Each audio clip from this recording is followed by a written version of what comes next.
tubig.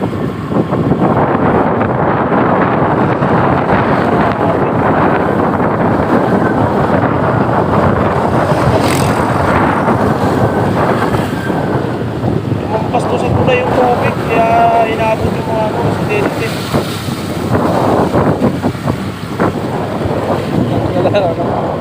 Biyahe na to